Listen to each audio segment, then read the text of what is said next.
বেড়ে গেছে, ইবাদত কমে গেছে, ইবাদতের ভেতরে শগল মানুষের এখন কম, গাফলাত এবং গুনাহের ভেতরে মানুষের সময় বেশি কাটতেছে।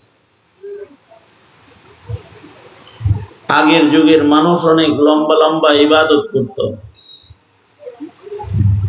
এখন মানুষ গুনাহ বেশি করে। আগের যুগে এমন মানুষ ছিল যেই মানুষগুলা 500 বছরের ভেতরে গুনাহ তো করে নাই, ইবাদতের ভেতরে 500 বছরের ভেতরে তাদের রিয়া ঢুকে নেই। সুবহানাল্লাহ। লাগাতার 100 বছর না, 500 বছর বেরিয়া ইবাদত করছে। 1000 বছর লাগাতার তার বেরিয়া ইবাদত করছে। 1000 বছর বাড়ির কাছের কথা, 1000 বছর বেরিয়া ইবাদত করছে, গুনাহ তো করেই নাই। ইবাদত গুলোর ভেতরে ছিল খুলুস, ইখলাস, আল্লাহ পাকের মুহাব্বত অনেক, অন্য আর কিছু ছিলই না। মুস্তাদরাক আলা সাহিহাইন, মুস্তাদরাকে হাকিমের রিওয়ায়াত, বুখারী শরীফের শর্তে এই হাদিসগুলো জমা। তার মানে প্রথম সারির বিশুদ্ধ একটা হাদিস। বনি ইসরাইলে এমন একজন মানুষ ছিল যে নিরিবিলি ইবাদত করার জন্য সমুদ্রের মাঝখানে পাহাড়ের চূড়ার উপরে জায়নামাজ বিছায়া ইবাদত শুরু করছে। সমুদ্রের মাঝখানে এই জন্য গেছে মানুষের সাথে যেন তার খালাত মালাত না হয়, দেখা সাক্ষাৎ না হয়, মানুষের সাথে তার মুআমালাত মুআশারাত না হয়, সে যেন আল্লাহর সাথেই ইবাদতের মুআমালায় ব্যস্ত থাকতে পারে। সাগরের মাঝখানে চলে গেছে।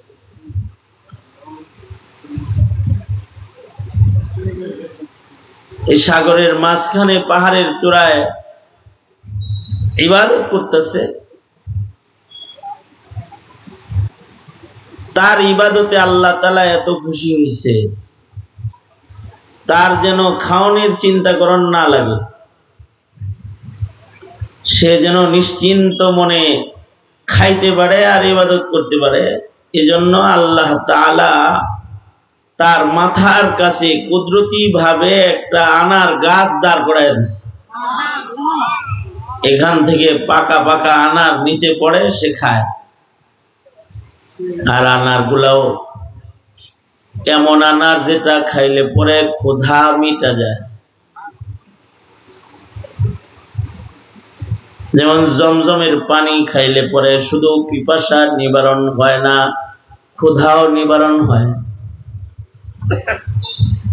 এমন একটা জান্নাতি ফলের গাছ তার মাথার কাছে আল্লাহ তাআলা দাঁড় করায় দিছে, যেটা খাইলে পরে তার শুধু মুখ ভিজে আনারের রসে তার না ক্ষুধা নিবারণ হয়ে যায়। সমুদ্রের ভেতরে চতুর্দিকে লোনা পানি, সে যেন ঠান্ডা পানি দিয়া নিজের পিয়াস যন্ত্রণা মিটাইতে পারে। কারণ মহান আল্লাহ পাহাড়ের চূড়ার ভেতরে মিষ্টি পানির ঝর্ণা এই বান্দার জন্য ছোট্ট করে একটা চালু করে দিছে। পাহাড়ের উপরে বসে বসে মিষ্টি পানির ঝর্ণার থেকে ঠান্ডা পানি, ঝর্ণার পানি খায় আর আনার খায়। এইভাবে সে ইবাদত করলো লাগাতার 500 বছর। এই 500 বছরের ভেতরে এই পাহাড় থেকে নাইমার সাগর পার হয়ে মানুষের ভিড়ে যাওয়ার জরুরতি তার কখনো পড়েনি। এইভাবে ইবাদত করতে করতে করতে করতে এক সময় তার মৃত্যু কাছে চলে আসলো। 500 বছর বেরিয়ে এরকম ইবাদত করেছে যে মহান আল্লাহ তার উপরে খুশি হয়ে গেছে। তার মৃত্যুর আগে আল্লাহ তারে ডাইকা বলল বান্দা আমি তোমাকে খাতেমা বিল খায়ের দিতেছি, তোমার ইবাদতে খুশি হয়ে গেছি, কোনো চিন্তা করো না, তুমি মরার সাথে সাথেই আমার রহমত দিয়ে তোমাকে আমি আমার জান্নাতে পৌঁছায় দেব।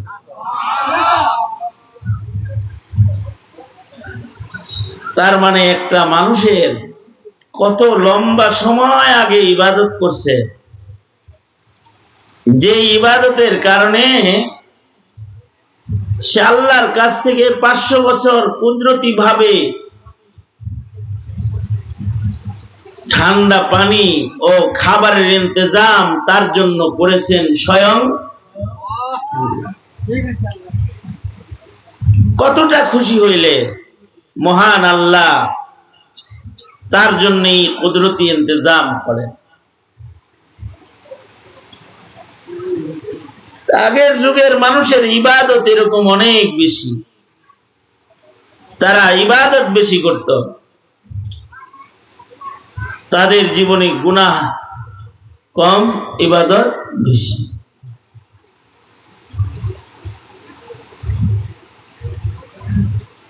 এ কারণে সাহাবীদের জীবনেও ইবাদত বেশি, গুনাহ কম।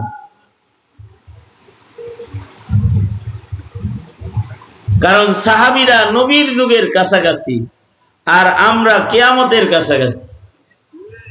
দিন যাইতেছে তো কিয়ামত কাছাকাছি হইতেছে, আর সাহাবীরা ছিল নবীর কাছাকাছি, আর দিন যাইতেছে আমরা খালি নবীর থেকে দূরে সরতেছি, নবুয়তের আলো থেকে দূরে সরতেছি। এ কারণে আমাদের হৃদয়ে ঈমানের আলোর তুলনায় অন্ধকার বেশি।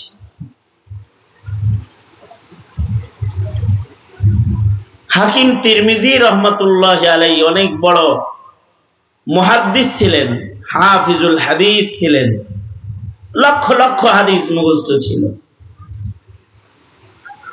এবং হাকিম তিরমিজি উনি ছিলেন পৃথিবীতে সর্বপ্রথম অপারেশনকারী সার্জারি ডাক্তার। দুনিয়াতে সর্বপ্রথম অপারেশন সার্জারি যেটা, এটা সর্বপ্রথম যিনি আবিষ্কার করছেন, যার মাধ্যমে চালু হয়েছে, তিনি হলেন হাকিম তিরমিজি। মানে এই যে হাড্ডি কাটটা কুটটা জোড়া লাগানি, সেলাই দেউন্তি, চামড়া সেলাই, অপারেশন করন্তি, এগুলা উনি করতেন। আগের জমানায় তো শরীর অভ্যাস করার জন্য যে মেডিসিন, এটা তখন ছিল না। হাকিম তিরমিজি অভ্যাস ছাড়াই মানুষের দেহ কাটতেন, অর্থাৎ অপারেশন করবেন, অভ্যাস করার তো কোনো জিনিস তখন আমদানি হয় নাই, সরাসরি কাটটা পচা গোস্ত ফেলে দিয়ে সেলাই করে দিতেন। এবং উনি পৃথিবীতে মাটির নিচে সর্বপ্রথম আইসিইউ আবিষ্কার করলেন, বিদ্যুৎ ছাড়া, পাখা ছাড়া একটা আইসিইউ মাটির নিচে। এখনো উজবেকিস্তান যারা সফরে যায়, তারা হাকিম তিরমিজির সেই মাটির নিচের ঘর দেখতে যায়। মাটির নিচে ঘর, ওইখানে রোগীকে অপারেশন করে 7 দিন 10 দিন শোয়ায় রাখতেন, যাতে উপরের বাহিরের জার্ম তার দেহের ক্ষত জায়গার ভেতরে আক্রমণ না করে। আইসিইউ বানাইছিলেন। তো উনি যে অপারেশন করতেন, তখন এই অজ্ঞান করা লাগতো না, মানুষে অজ্ঞান করা লাগতো না। অপারেশনের রোগী যারা আসতো, ওই যুগের মুমিন গুলা কত ভালো ছিল, কিরকম ভালো ছিল, আর আমরা কত খারাপ, তারা কত ভালো ছিল। যে উনি অপারেশন করবেন, তো রোগীকে উনি বলতেন যে তুমি আল্লাহর নামের জিকির শুরু করো। একদিক দিয়ে রোগী জিকিরের মজার ভেতরে ঢুকে থাকতো, আর আরেক দিক দিয়ে হাকিম তিরমিজি অপারেশন করত। এ হাকিম তিরমিজি রহমাতুল্লাহ আলাইহি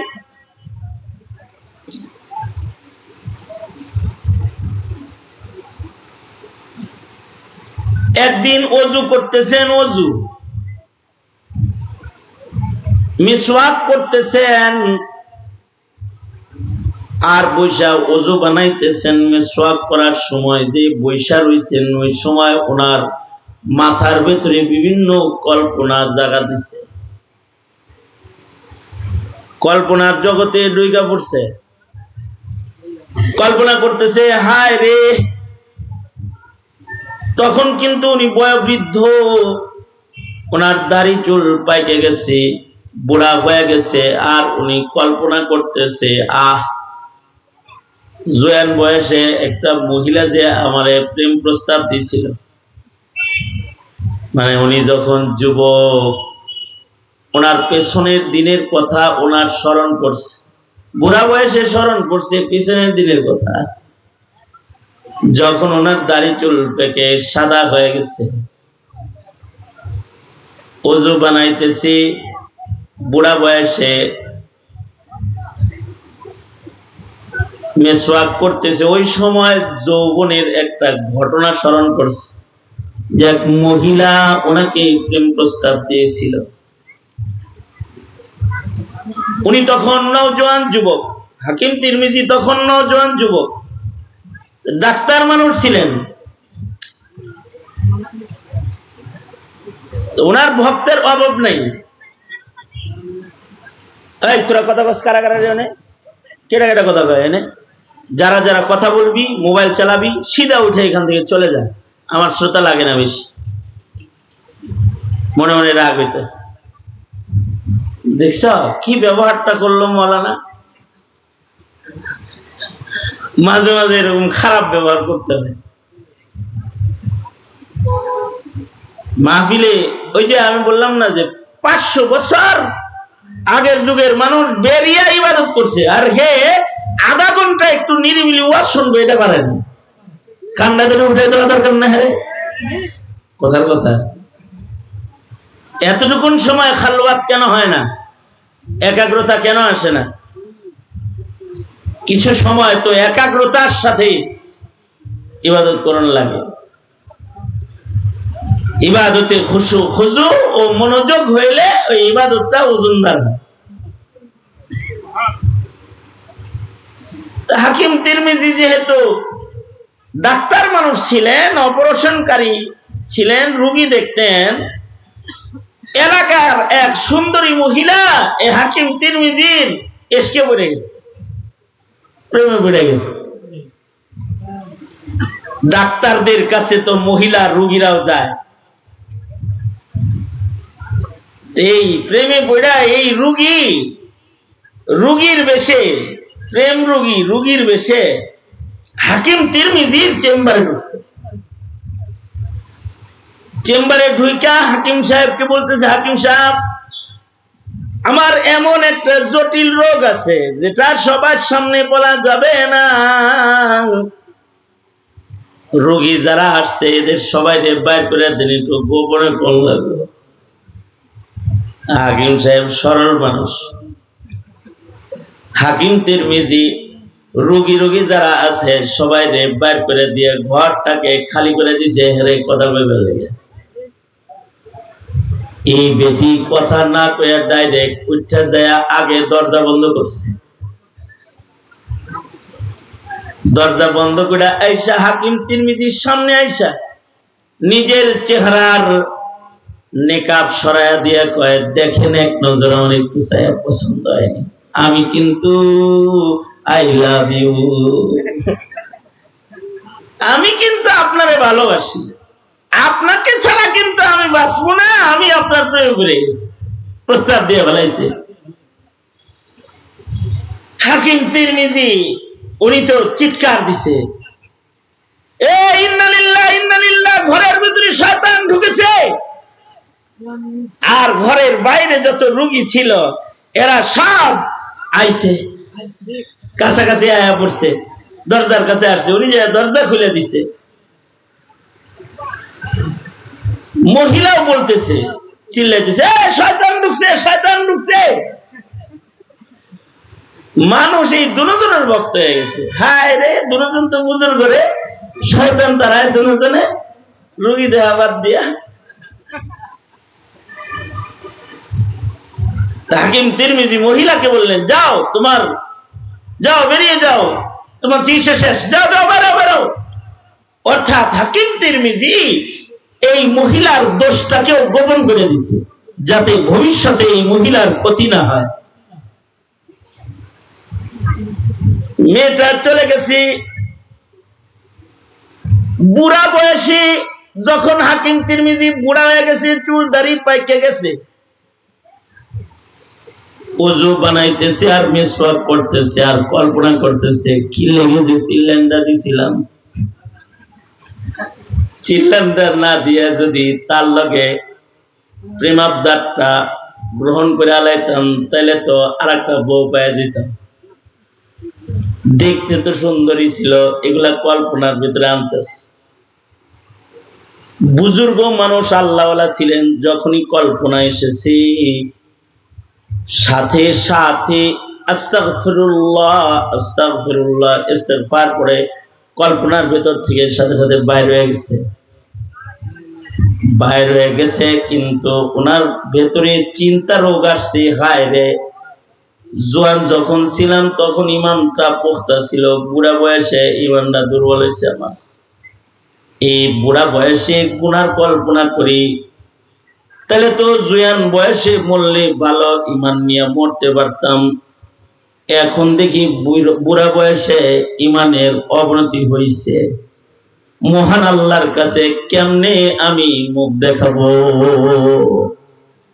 গুনাহ করে নাই, কিন্তু এটা কল্পনা আইছে ভিতরে, আর কি কল্পনা।